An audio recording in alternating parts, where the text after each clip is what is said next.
ज्ञानशाला कार्यक्रम के पुण्यार्जक हैं स्वर्गीय श्री मंगलाबेन एवं स्वर्गीय डॉक्टर श्री विहुल दास जी की स्मृति में जयश्री बेन, डॉक्टर नीरीश भाई श्रोफ वडोदरा तनव, डॉक्टर फिंजल, डॉक्टर जिगेश श्रोफ वडोदरा अंतरा, अर्पिता नीरज शाह USA, कारेलीबाग वडोदरा गुजरात। श्री दिगंबर जैन महिला शास्त्र सभा सूर्यनगर गाजियाबाद। श्री सुभाष जैन, श्रीमती सरोज जैन, श्रीमती रेणु जैन, श्रीमती अंजलि जैन, श्रीमती आरती जैन, सानवी, वर्धन, आरव, कुवम, सोनीपत हरियाणा। मातुश्री निरंजनाबाई सरोदय की स्मृति में सौभाग्यवती सुनंदा सरोदय, धर्मपत्नी professor Umesh Chandra Saroday, Madhuri Jain, Tarachand Saroday, Saurabh, Ritika, Pushpak, Shailesh, Nishigandha, Swastik, Spraha, Nagpur, Maharashtra. Shri Parasnath re rolling mills limited, Durgapur 1, Vardhaman, Paschim Bengal. Amita Jain, wife of Anil Kumar Jain. Sangeeta Jain, wife of Vipin Kumar Jain. Manak Chand, Kamla Devi, Rakesh, Neetu, Rishabh एवं आयुषी मुशरफ, B123, सेठी कॉलोनी, जयपुर, राजस्थान। दिवंगत श्री मोहन लाल जी पाटनी, कलकत्ता की पावन स्मृति में सौभाग्यमल राजकुमारी, सुनील, संगीता, साहिल, प्रज्ञा एवं उत्सव कलकत्ता, टीकम सुशीला, नवनीत अनामिका, विकास श्वेता एवं सिद्धांत बेंगलोर, बाबूलाल शकुंतला कलकत्ता, अरविंद रेणु एवं यशवर्धन बेंगलोर। जय जिनेन्द्र यस्य स्वयं स्वभावाप्ति रभावे कृत्स्न कर्मणः तस्मै संज्ञान रूपाय नमोस्तु परमात्मने। पंच परमेष्ठी भगवान की, द्वादशांग जिनवाणी माता की, संत शिरोमणि आचार्य गुरुवर 108 श्री विद्यासागर जी महाराज की जय। पिछली ज्ञानशाला में हमने देखा किस प्रकार जब योगी आत्म स्वरूप की ओर बढ़ता है, अन्य पर पदार्थों से उसकी संवित्ति, उसकी प्रतीति अपने आप दूर होने लगती है। तब शिष्य ने प्रश्न किया, हे भगवान, जब आत्मानुभूति बढ़ती है तब उस अवस्था में योगी की क्या दशा होती है, क्या अवस्था होती है? उसी का उत्तर देते हुए आचार्य भगवान अगला श्लोक कह रहे हैं। आइए। निशामयति निशेष मिन्द्रजालोपमं जगत् स्पृहयत्यात्मलाभाय गत्वा न्यत्रानुतप्यते। आइए श्लोक का अर्थ देखते हैं। निशामयति निशेष मिन्द्रजालोपमं जगत। निशामयति अर्थात दिखाई देने लगता है। निशेषम यहाँ से मैं निकलेगा। निशेषम अर्थात समस्त, पूरा का पूरा। इंद्रजाल उपमम, इंद्रजाल के समान। क्या? जगत अर्थात संसार। जब जीव आत्मा की ओर बढ़ता है, आत्मानुभूति होती है, तब उस समय उसे यह सारा का सारा संसार इंद्रजाल के समान दिखाई देने लगता है। इंद्रजाल अर्थात जादू के समान, जो दिखाई तो देता है लेकिन वास्तविकता में वैसा नहीं होता। स्पृहयत्यात्मलाभाय है। स्पृहयति आत्मलाभाय। स्पृहयति इच्छा होती है, अभिलाषा होती है। किसकी? आत्मलाभाय, आत्मस्वरूप प्राप्त करने की।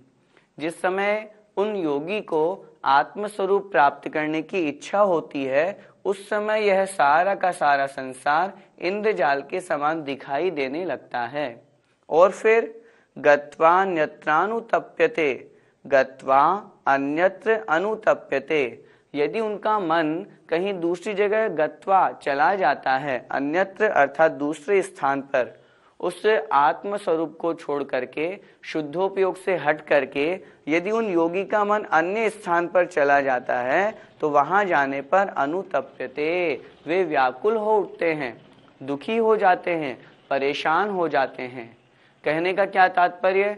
मतलब यह है कि जब आत्मानुभव बढ़ता है, उस समय अन्य स्थानों पर मन नहीं लगता, अन्य स्थान उन्हें दुखी करते रहते हैं।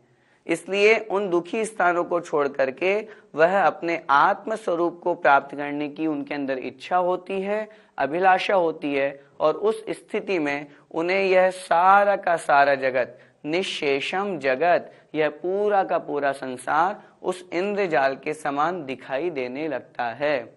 सारे संसार के प्रति उनकी धारणा बन जाती है कि मुझे दिखाई तो दे रहा है, लेकिन वास्तविकता में ऐसा नहीं। जैसे जादूगर कोई खेल दिखाता है, जादू की किताब, आप पूछेंगे मुझे शेर दिखाओ, वो आपको किताब में शेर दिखा देगा। फिर आप कहोगे मुझे बिल्ली दिखाओ, वो उसी किताब में आपको बिल्ली दिखा देगा। वास्तविकता में न वहां शेर है न वहां बिल्ली है, सिर्फ हमें दिखाई दे रहा है। ठीक वही स्थिति उन योगी की होती है। आत्म स्वरूप को प्राप्त करने के पश्चात समस्त संसार उन्हें उसी इंद्रजाल के समान दिखाई देने लगता है। भैया जी, संसार को इंद्रजाल के समान क्यों बताया गया है? इंद्रजाल अर्थात जादू। जिस प्रकार जादू होता है, आप लोगों ने कभी देखा होगा, वह क्या करता है जादूगर, सामने वाले को जो देखने की इच्छा होती है वह उसको वैसे वैसे दृश्य दिखाता है। नुक्कड़ नाटकों पे बहुत तरह की स्थिति ऐसे ही बहुत बार बनती है। वहां पर बहुत भीड़ जमा होती है और उस गोले में एक व्यक्ति जो जादूगर कहलाता है वह कहता है कि यहाँ पर पैसों की गड्डी है, तो बहुत सारे हजार हजार 500-500 के नोट वो वहां पर उपस्थित कर देता है। लोगों को दिखता है अरे इतने सारे पैसे उपस्थित हो गए। फिर थोड़ी देर बाद में उन पैसों के स्थान पर वो फलों का ढेर बना देता है, फिर उसके स्थान पर अन्य को दूसरी वस्तु बना देता है। इसी तरह का यह संसार है। वास्तविकता में वह जादूगर उन पैसों को प्राप्त करके खुश हो रहा है क्या? क्या वह पैसे, वह फलों का ढेर वास्तविक है क्या? नहीं है। ठीक इसी तरह की स्थिति संसार की है। जो हमें अपनी आंखों से दिखाई दे रहे हैं ये वास्तविक नहीं है। लिखा है ना, इंद्रजाल आकाश नगर सम निराधार जानो, जो पर को सुख दे, जो पर को दुख दे सुख माने, उसे पतित जानो। यह संसार एक इंद्रजाल के समान है। उसी प्रकार जब यह योगी अपने आत्म स्वरूप में लीन होता है तो उन्हें ये सारी की सारी वस्तुएं उस जादू के समान निरर्थक दिखाई देती है, जिनका कोई अर्थ नहीं, कोई वास्तविकता नहीं। बारिश के दिनों में जब छोटे छोटे बच्चों को देखते हैं, वे जल के बुदबुदे को देख करके बड़े खुश होते हैं। उस जल का बुदबुदा जब तक बुदबुदा बना रहता है तब तक वो बहुत खुश होते हैं, और जैसे फूट जाता है तो मन में दुखी हो जाते हैं। संसार भी तो ऐसा ही है। वास्तविकता में यहाँ कुछ भी स्थिर नहीं है, सब कुछ क्षणिक है, पर्याय रूप में है। इस तरह का जान करके वह योगी इस संसार के वश में नहीं होते और पूरे संसार को इसी तरह का जान करके और संसार से दूर होने का प्रयास करते हैं। संसार से दूर होंगे तभी तो आत्म स्वरूप में लीनता बनेगी। वह योगी चाहते हैं कि मुझे आत्म स्वरूप की प्राप्ति हो, और इसके लिए उन्हें यह संसार इंद्रजाल के समान, जिस तरह मृग मरीचिका होती है, वास्तव में वहां पर पानी नहीं है, लेकिन फिर भी उन सूर्य की किरणों के द्वारा इस प्रकार का दृश्य वहां उपस्थित हो जाता है कि दूर से देखने पर हमें लगता है कि वहां पर पानी है। लेकिन वह मृग, वह हिरण उस जल को प्राप्त करने के लिए दौड़ता जाता है, परंतु उसे जल की प्राप्ति नहीं होती।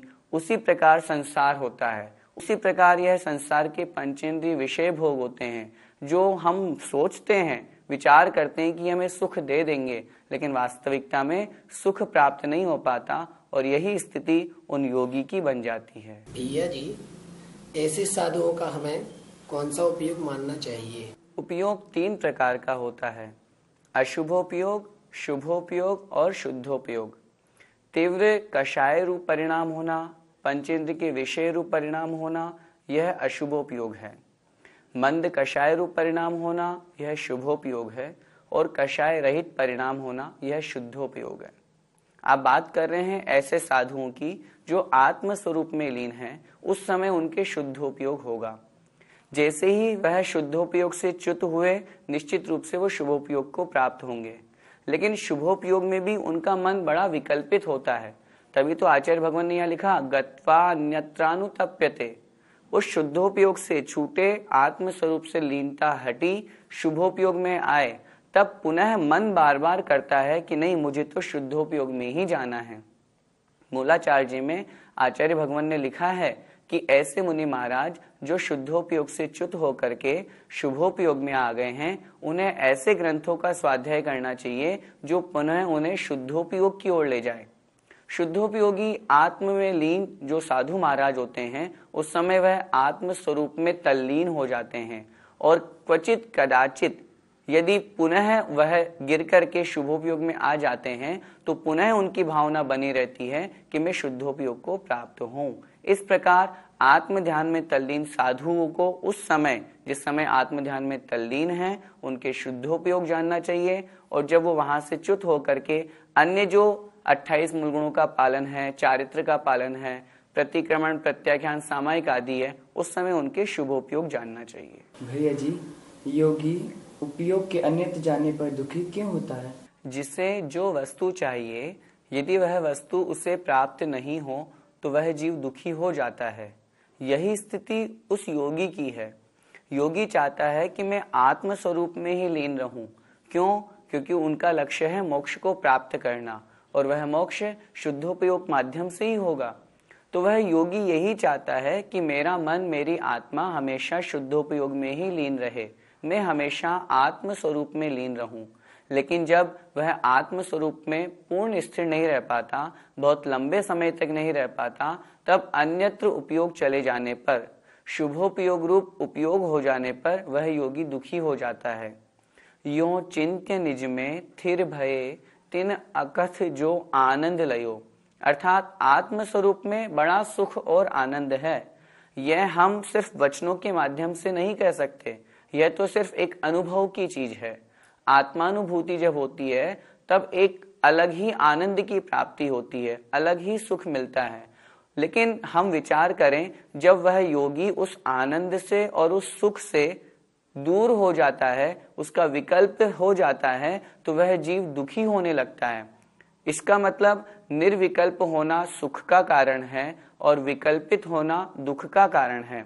वह योगी महाराज उस समय इसीलिए दुखी हो जाते हैं क्योंकि उनका उपयोग स्थिर नहीं रहा, वह शुद्धोपयोग से हट करके शुभोपयोग को प्राप्त हो गए। इसलिए बार बार मन में विचार करते हैं कि नहीं, मुझे तो पुनः शुद्धोपयोग में ही जाना है।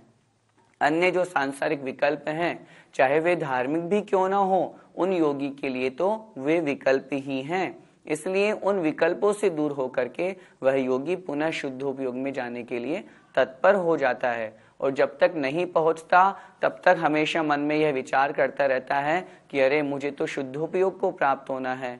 संसार में अन्य स्थानों पर विकल्प होने के कारण से वह योगी संतप्त हो जाता है, दुखी हो जाता है। इसलिए शुद्धोपयोग से छूटने के कारण से उन योगी को उस समय वहां पर दुख होता है। आत्मानुभव की हमने चर्चा की। जब आत्मानुभव बढ़ता है उस समय योगी की इस प्रकार की स्थिति होती है कि उसे संसार इस तरह का दिखाई देता है। पुनः अग्रिम श्लोक में आचार्य भगवान कह रहे हैं, उस आत्मानुभव को प्राप्त करने वाले जो योगी होते हैं, उन्हें इस संसार में क्या अच्छा लगता है? क्या वास्तव में संसार अच्छा लगता है अथवा वो एकांत में रहना पसंद करते हैं? उसी बात को आचार्य भगवान अग्रिम श्लोक में कह रहे हैं। इच्छत्येकांत संवासम निर्जनम जनितादर निज कार्यवशात् किंचित दुक्त्वा विस्मरति द्रुतम। आइए, योगी जन किस स्थान की वांछा करते हैं वो यहाँ देखते हैं। इच्छत्येकांत संवासम, इच्छति एकांत संवासम। इच्छति अर्थात चाहता है, एकांत में रहना, संवास अर्थात निवास करना। कैसा स्थान? निर्जनम जनिता दर है। निर्जनम अर्थात लोगों से रहित, भीड़ भड़क्का से रहित, जनित आदर है, ऐसे स्थान के प्रति जिनका आदर उत्पन्न हो गया हो, ऐसे स्थान को जो चाहते हो। कैसे स्थान को? जो निर्जन हो, लोगों से रहित हो। क्यों? आत्म साधना करनी है, सामायिक प्रतिक्रमण करना है, अपने मूल गुणों का पालन करना है, तो भीड़ भड़के में कैसे होगा? जहां बहुत लोग होंगे वहां यह सब कैसे होगा? इसलिए वे योगी जन क्या करते हैं? उस निर्जन स्थान के प्रति आदर उत्पन्न करके और एकांत में रहना चाहते हैं। निज कार्यवशात् किंचित उक्त्वा विस्मरति द्रुतम। और फिर निज कार्यवशात् अपने कार्य के वशीभूत होकर अथवा किसी कारण से किंचित उक्त्वा कुछ कह करके, थोड़ा सा बोल करके, विस्मरति द्रुतम शीघ्रता से विस्मरति भूल जाते हैं। वैसे तो अपनी मौन साधना में ही लीन रहते हैं, अपनी आत्म साधना में ही लीन रहते हैं, फिर भी क्वचित कदाचित यदि कुछ बोलना भी पड़े तो उसे बोल करके शीघ्रता से भूल जाते हैं। मैंने क्या बोला, किसको बोला, कैसे बोला, उनसे कोई मतलब नहीं। क्यों? यदि 2-3 विकल्प रहेंगे तो फिर आत्म साधना कैसे बनेगी? इसलिए पहली बात तो बोलते ही नहीं, और यदि बोलना भी पड़े कदाचित तो फिर क्या बोला यह सब वो भूल जाते हैं। क्यों? क्योंकि उन्हें अपना ध्यान अपनी साधना में लगाना है, अपनी आत्म साधना में लगाना है। इसलिए जो योगी जन होते हैं, महान लोग होते हैं, वे तो निश्चित रूप से उस निर्जन स्थान की इच्छा करते हैं। आचार्य श्री को देखो, जहां भी चातुर्मास करते हैं, निवास करते हैं, लोगों की भीड़ भाड़ से दूर रहते हैं। उन्हें अपनी आत्म साधना करनी है तो निश्चित रूप से लोगों के बीच में नहीं होगी। आचार्य श्री कहते हैं, जहां कोलाहल है वहां कोई हल नहीं है। आत्मा को पवित्र करना है, शुद्धोपयोग में लीन होना है तो निर्जनम जनितादर है, अर्थात ऐसे स्थान का हमें आदर करना है, ऐसे स्थान पर निवास करना है जहां भीड़ भाड़ ना हो। इसलिए उस एकांत स्थान को वह योगी चाहता है ताकि उस एकांत स्थान पर रह करके अच्छी प्रकार से आत्म साधना की जा सके। भैया जी, योगी को एकांत में रहना क्यों पसंद होता है? आपने योगी की बात की है तो योगी को तो एकांत स्थान ही पसंद होता है। क्यों? क्योंकि उन्हें योग साधना करनी है, आत्म साधना करनी है, आत्मा का कल्याण करना है। लोगों के बीच में रह करके आत्मा का कल्याण नहीं हो सकता। ज्ञानार्णव में आचार्य शुभचंद्र स्वामी महाराज ने लिखा है, यदि कोई मुनि महाराज अपनी आत्म साधना करना चाहे तो वह लोगों से दूर रहे, एकांत स्थान में निवास करे। यही बात आचार्य पूज्यपाद स्वामी महाराज इस कारिका में कह रहे हैं। जो योगी होते हैं वो उस निर्जन स्थान को पसंद करते हैं। कुछ लोग सोचते हैं कि यदि लोगों के बीच में रहेंगे तो वहां ज्यादा प्रभाव न होगी, लोगों का कल्याण होगा। लेकिन चूंकि हम जो बात कर रहे हैं वह आत्म साधना और आत्म कल्याण की बात कर रहे हैं। हमने पहले भी सुना है कि जो आचार्य कुंद कुंद स्वामी महाराज हैं, उन्होंने स्वयं लिखा है कि पहले अपने स्वयं का कल्याण करो, उसके पश्चात फिर दूसरे के कल्याण की भावना रखो। दूसरों का कल्याण, दूसरों का उपकार बाद में भी हो जाएगा, पहले हमें अपने कल्याण की भावना रखनी चाहिए। तो जो योगी जन होते हैं, जो मुनि महाराज शुद्धोपयोग में लीन होना चाहते हैं, वे तो उस कोलाहल से, उन भीड़ भड़कों से, उस शोरगुल से दूर ही रहेंगे। हम खुद मन में विचार करें, यदि हमारे ऊपर किसी प्रकार का कोई तनाव होता है, डॉक्टर के पास में जाते हैं, डॉक्टर कहते हैं इनको एकांतवास दीजिए, इनको अलग से रहने दीजिए, कोई व्यक्ति इनसे भी मिलने आए तो इनसे मिलने मत दीजिए। कहने का तात्पर्य, लौकिक व्यवहार में भी हम देखते हैं, एक सामान्य पेशेंट को भी जब लोगों से दूर रखा जाता है तो उसे सुख और शांति का अनुभव होता है। क्यों? जितने लोग आएंगे उतने सवाल होंगे, हाँ भैया कैसे हो, क्या हो गया था, क्या नहीं हुआ था, उसका उत्तर देने में ही वो उस व्यक्ति का दिमाग खराब हो जाएगा। इसीलिए डॉक्टर्स उसको एकांतवास की प्रेरणा देते हैं। उस एकांतवास से उस रोगी को कुछ शांति का अनुभव होता है। जब एक सामान्य से रोगी को किंचित समय के लिए एकांतवास से शांति का अनुभव हो सकता है तो हम मन में विचार करें, उन योगी को एकांतवास से आत्मानुभव की शांति का और सुख का अनुभव क्यों नहीं हो सकता। और उसी आत्मानुभव के सुख को प्राप्त करने के लिए वे योगी उस शोर से, उस भीड़ भड़कों से, उस आवाज से दूर रह करके एकांत स्थान में निवास करते हैं। पहले के समय में तो मुनि महाराज जंगलों में निवास करते थे ताकि किसी से कोई डिस्टरबेंस नहीं।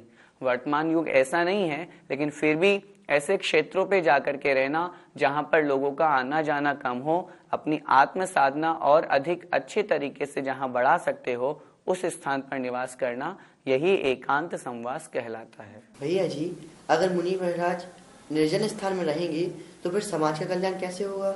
योगी अथवा कोई जीव मुनि बने हैं तो क्या वे समाज कल्याण के लिए बने हैं अथवा आत्म कल्याण के लिए? पहले तो हमें इस बात पर विचार करना चाहिए। निश्चित रूप से हमें उत्तर मिलेगा वह आत्म कल्याण के लिए मुनि बने हैं। जब आत्म कल्याण कर लें उसके पश्चात फिर समाज कल्याण और जीवों के कल्याण की भावना रखें। हम स्वयं मन में विचार करें, यदि वे योगी यदि समाज के बीच में रहेंगे या लोगों के बीच में रहेंगे तो फिर आत्म साधना कैसे कर पाएंगे। लोगों का काम है दर्शन करना, लोगों का काम है उन मुनि महाराज से बात करना, अपनी समस्या को सुलझाना। वे मुनि महाराज उसी कार्य में लग जाएंगे तो फिर अपनी आत्म साधना कैसे करेंगे। सामायिक करना है, लोगों की भीड़ लगी है, हमें महाराज के दर्शन करना है। अब मुनि महाराज के सामायिक का काल हो रहा है, ठीक है, लोगों को बंद भी कर दिया कि ठीक है अभी महाराज जी का सामायिक का समय है, फिर भी शोरगुल तो होता रहता है। इसलिए वे योगी जन उस निर्जन स्थान को चाहते हैं ताकि लोगों की भीड़ से कम होकर के वे अपनी आत्म साधना करें।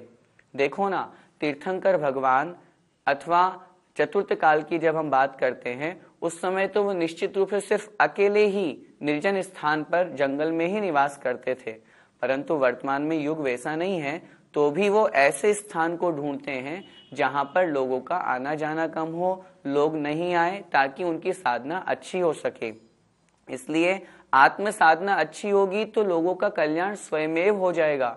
आचार्यों ने शास्त्रों में लिखा, जब हम रिद्धियों को पढ़ते हैं तपस्या के प्रभाव से वे रिद्धियां प्रकट हो जाती है और उन मुनि महाराज के दर्शन करने मात्र से हमारी अशांति, हमारे दुख दर्द स्वयमेव दूर हो जाते हैं। तो वही साधना यदि वर्तमान में मुनि महाराज करें तो हमें उनसे चर्चा करना या उनके चरण स्पर्श करके ही सुख और आनंद की प्राप्ति हो ऐसा आवश्यक नहीं। हम उनके दर्शन मात्र कर लेंगे, उतने में ही हमारी वंदना स्वीकार कर ली जाएगी। इसलिए वे मुनि महाराज अपनी आत्म साधना करने के लिए लोगों से दूर रहना पसंद करते हैं। भैया जी, वे मुनिराज कहकर जल्दी क्यों भूल जाते हैं। कोई भी बात किसी श्रावक ने या किसी व्यक्ति ने कही, यदि वे मुनि महाराज उसे याद रखेंगे तो उनके कषाय उत्पन्न होगी। फॉर एग्जाम्पल, उन मुनि महाराज ने किसी से कहा कि मेरे लिए जरा चौकी ला दो। वह व्यक्ति, वह श्रावक चौकी नहीं ला पाया। 1 घंटे बाद आया, पुनः उन मुनि महाराज ने पूछा तुम चौकी क्यों नहीं लेकर के आए। इसका मतलब 1 घंटे तक वे मुनि महाराज यही सोचते रहे कि मेरे पास अभी तक चौकी क्यों नहीं आई। इसका मतलब वे अभी तक आत्म साधना की ओर प्रवृत्त नहीं हुए, जो क्रिया उनको करनी थी उस तरफ उनका मन ही नहीं गया। उनका मन सिर्फ इसी में घूमता रहा कि चौकी आए, चौकी आए। कहने का तात्पर्य, वे जो योगी जन होते हैं वो कोई भी बात करते हैं, बात करने के पश्चात तुरंत भूल जाते हैं। यदि उसे याद रखेंगे तो विकल्प रहेंगे, और विकल्प रहेंगे तो फिर आत्म साधना कैसे बनेगी। आचार्य श्री एक बहुत अच्छा उदाहरण देते हैं। विद्यार्थियों के द्वारा जो परीक्षा कक्ष में, एग्जामिनेशन हॉल में जो परीक्षा दी जाती है, उस समय 2-2 फुट का गैप रखा जाता है ताकि वो नकल ना कर सके। फिर भी कुछ विद्यार्थी बदमाश होते हैं, वो नकल करने के लिए एक दूसरे से पूछते हैं।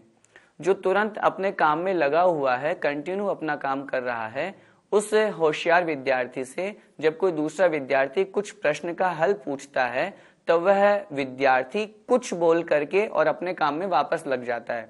उससे बाद में पूछें भैया तुमने क्या बोला था, वो बोलेगा मुझे याद नहीं है। क्यों नहीं है याद? क्योंकि उसका उपयोग उस समय अपने काम में लगा हुआ था। ठीक इसी तरह योगी जन होते हैं जो वैसे तो बोलते ही नहीं है, लेकिन यदि बोलना भी पड़े तो भी कुछ बोल करके तुरंत भूल जाते हैं। यदि उसे याद रखेंगे तो मन में विकल्प होंगे और विकल्प होना ही संसार का कारण बन जाएगा। इसलिए वे योगी जन किसी से बात भी करते हैं तो बहुत थोड़ा सा बोलते हैं। आचार्य श्री कहते हैं लोग बागों से अक्सर शिकायत रहती है कि मुनि महाराज तो बोलते नहीं है, आशीर्वाद नहीं देते हैं, देखते ही नहीं है। तब आचार्य श्री बोलते हैं अरे तीर्थंकर भगवान को देखो, जब मुनि दीक्षा लिए थे, मुनि दीक्षा से लेकर के केवल ज्ञान तक किसी की तरफ देखे भी नहीं, आशीर्वाद भी नहीं दिया, बोले भी नहीं। जब उन्होंने नहीं दिया तो हम भी तो उसी मार्ग पर आगे बढ़ रहे हैं। फिर भी लोगों के समक्ष इतना बोलते हैं, चर्चा करते हैं, आशीर्वाद देते हैं, फिर भी शिकायत बनी रहती है। लोगों को विचार करना चाहिए। आत्म साधना के लिए वे मुनि बने हैं और आत्म साधना के लिए मुनि बनने के कारण से वे अन्य लोगों से कम बात करके अपनी आत्मा से बात करते रहते हैं और आत्मा से बात करते करते आत्म स्वरूप में लीन हो जाते हैं। जय जिनेन्द्र। ज्ञानशाला कार्यक्रम के पुण्य अर्जक हैं स्वर्गीय श्री मंगलाबेन एवं स्वर्गीय डॉक्टर श्री विहुल दास जी की स्मृति में जय श्री बेन, डॉक्टर नीरीश भाई श्रोफ वडोदरा तनव, डॉक्टर फिंजल, डॉक्टर जिगेश श्रोफ वडोदरा अंतरा, अर्पिता नीरज शाह USA, कारेलीबाग वडोदरा गुजरात, श्री दिगंबर जैन महिला शास्त्रीय सभा सूर्यनगर गाजियाबाद, श्री सुभाष जैन, श्रीमती सरोज जैन, श्रीमती रेणु जैन, श्रीमती अंजलि जैन, श्रीमती आरती जैन, सानवी, वर्धन, आरव, कुवम, Sonipat Haryana.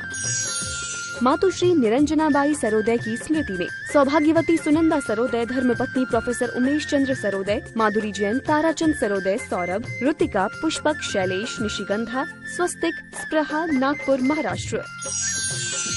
Shri Parasnath re rolling mills limited, Durgapur 1, Vardhaman, Paschim Bengal. Amita Jain, wife of Anil Kumar Jain, Sangeeta Jain, wife of Vipin Kumar Jain. Manak Chand, Kamla Devi, Rakesh, Neetu, Rishabh एवं आयुषी मुशरफ, B123, सेठी कॉलोनी, जयपुर, राजस्थान। दिवंगत श्री मोहन लाल जी पाटनी, कलकत्ता की पावन स्मृति में सौभाग्यमल राजकुमारी, सुनील, संगीता, साहिल, प्रज्ञा एवं उत्सव कलकत्ता, टीकम सुशीला, नवनीत अनामिका, विकास श्वेता एवं सिद्धांत बेंगलोर, बाबूलाल शकुंतला कलकत्ता, अरविंद रेणु एवं यशवर्धन बेंगलोर।